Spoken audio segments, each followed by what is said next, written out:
Hey everyone, so there's been some absolutely wild stuff happening in the AI world lately, and I had to jump on here to talk about it because honestly, some of these developments are kind of mind-blowing when you really dig into the details.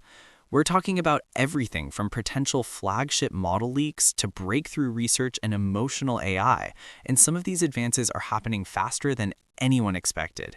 So let's start with what's probably the biggest rumor floating around right now, DeepSeek V4. Now, this isn't officially confirmed yet, but there are some pretty credible leaks suggesting that we might see this thing drop around mid-February. And when I say this could be a game changer, I'm not just throwing around hype here. We're talking about some serious architectural overhauls that could completely change how these models perform in ways that could shock the entire industry. The leaked information is pointing to major improvements in KV cache layout, which for those who don't live and breathe this stuff basically means better memory management and faster processing. They're also apparently working on enhanced sparsity handling and FP8 decoding support. Now here's where it gets really interesting. There are hints that they might be integrating something called MHC training structures along with this thing called the Ngram memory module. I know that sounds super technical, but what it really means is we could be looking at a model that's way more efficient at handling complex tasks while using less computational resources. What's particularly exciting about these potential DeepSeek V4 improvements is that they're focusing heavily on performance and memory efficiency.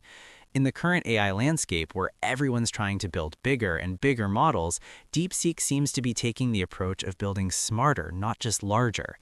The architectural changes they're rumored to be implementing could set a new standard for how efficiently AI models can operate. But here's what's actually available right now that you can get your hands on.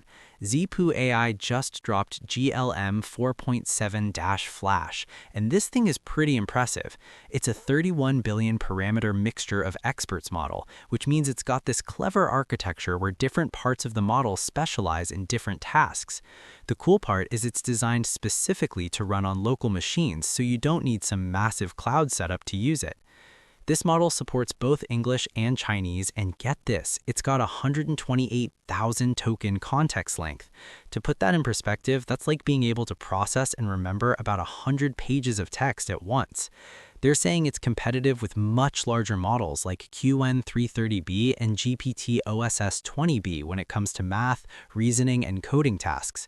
What's really exciting is that they've benchmarked it specifically for long horizon tasks and coding agent tests, and it's holding its own against models that are significantly larger. The model supports VLLM, SGLANG, and transformers-based inference, which basically means developers have a lot of flexibility in how they want to implement it. But what's even better is that there's already a growing ecosystem building around it. You can find fine-tunes, quantizations, and even MLX conversions available on Hugging Face. This means the community is already adapting it for different use cases and making it even more accessible to developers who want to experiment with it. Now, speaking of coding models, Nous Research just released something called Nous Coder 14B that's specifically built for competitive programming. This is where things get really nerdy in the best way possible. They trained this thing on QN314B using reinforcement learning, and here's the kicker. They used 24,000 coding problems to train it. They literally built a sandbox environment where the model could execute code and get rewarded for correct solutions. The results are pretty solid. It's hitting a 67.87% pass rate on live Codebench V6, which is a pretty tough benchmark. They trained this using 48 NVIDIA B200 GPUs, and the model can handle context lengths up to 81,920 tokens. The whole thing is available under Apache 2.0 license on Hugging Face, so anyone can actually use it. But here's where things get really wild. There's this Japanese research team that's working on something completely different. They're trying to teach AI to understand emotions, not just recognize them, but actually model how emotions form in the first place. They're using this framework called multi-layered multimodal latent Dirichlet allocation, which sounds incredibly complex, but basically it's a way for AI to process multiple types of information at once to understand emotional patterns. What makes this research particularly fascinating is how they're approaching the problem. Instead of just training on labeled emotional data, they're using unlabeled data to discover hidden patterns in emotional responses. The multi-layered aspect means they're looking at emotions at different levels of complexity, from basic reactions to more nuanced emotional states. What's crazy is they're achieving 75% agreement with self-reported emotions. That means the AI is correctly identifying what people are feeling 3 out of 4 times, which is honestly better than some humans manage. This could have huge implications for robotics and mental health applications. When you think about it, an AI that can accurately read emotions could revolutionize everything from therapy sessions to customer service interactions. And speaking of emotional AI, Google DeepMind just made a really interesting move. They basically hired the CEO and several top engineers from Hume AI, which is a startup that's been working on emotionally intelligent voice interfaces. The financial details are confidential, but we know Hume AI has raised $74 million so far, and they're expecting to generate $100 million in revenue by 2026. Alan Cowan, who's got a PhD in psychology, is joining Google DeepMind along with about 7 other engineers. What makes Hume AI special is they've invested millions in developing models that can detect emotional cues in actual human interactions, not just synthetic data.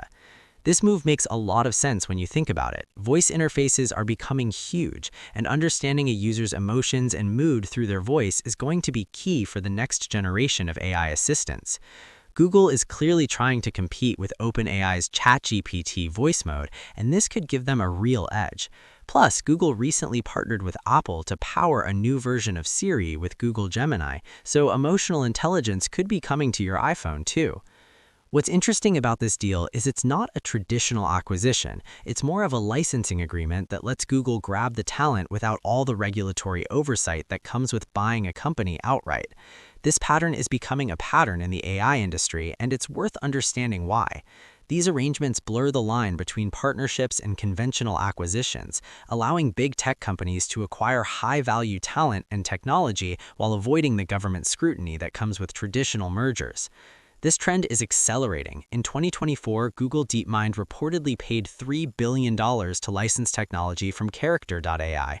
Microsoft did something similar with Inflection, Amazon recruited the Adept team, and Meta grabbed the CEO of Scale AI. We're seeing this pattern repeat over and over because it's an effective way to quickly scale AI capabilities without the regulatory headaches. The Federal Trade Commission is starting to pay attention to these so-called acqui-hires and have announced plans to scrutinize these arrangements more closely. But for now, this seems to be the preferred method for big tech companies to acquire the specialized talent they need to compete in AI.